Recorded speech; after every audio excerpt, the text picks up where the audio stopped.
Hey everybody, Dan Fitzpatrick here, stockmarketmentor.com.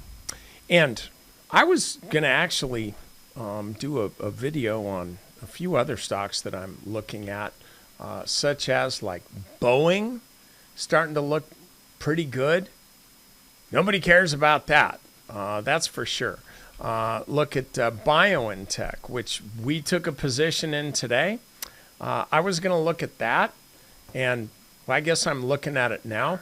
I think that this stock is making a monster move. And you can see here on the weekly chart, this has been a pretty prolonged base here for a while. And look, it's easy to say, which is why I'll say it. The stock's coming up against the 200-day moving average, and that's likely to form some kind of resistance here. And that's all well and good, but that's another 5% above where it is right now. And it's got some monster momentum here over the last couple days. So I think of all the COVID crazy stocks, this is probably the one that has the most potential. You can look at Pfizer, whose headquarters is clearly the Death Star. You can look at Moderna, which has had a heck of a move, but it just seems to me, because this went out of a squeeze the wrong way, and so now it's back up here. That's fine, but it's already had like a 21% move. When I look at BioNTech, it's just coming from a better place. It's a tight base. This was really just a fake out, and about 1/3 of all volatility squeezes do tend to be fake outs. They run big the one way, and then they go the other way, and so that's what we're seeing here. We've got NVS, which could be moving one way or another. Johnson & Johnson, not an issue here at all. So the bottom line is, look, we're going COVID crazy again. As I understand it, everybody's got to have to wear. You got to start wearing masks again, even when you go down to the drugstore to get your latest booster. Don't forget to get your flu shot too. It's very important to get vaxxed for all of this stuff. It's just the thing to do. You've got to roll up your sleeve and get it done. That's the only way that companies like Pfizer are going to continue to make their billions. So I'm definitely being sarcastic. I remain a flat earther. We'll just put it that way. So I was going to talk about BioNTech. Again, I have a position. I'm looking for $1.30. We'll figure it out from there. Me likey. But instead of talking about all this stuff, let's talk about NVDA, since that's what everybody wants to talk about. The way the options market is looking now, it's implying essentially like a $50 move one way or another, give or take, after a while, like whatever. So the potential, the box here where the stock could be in is over $100 wide. So this is a big potential swing that the options market is looking at.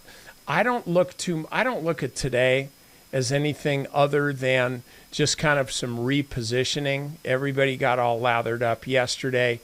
Big move higher on massive volume. Today, a gap up where I think a lot of people, myself included, were saying, you know what? I think maybe let's just take some profits and sit back and regroup here before the big day, Wednesday. And so that's really what I see going on here. The more important chart to me is the weekly chart. We're up at this all-time high here. And personally,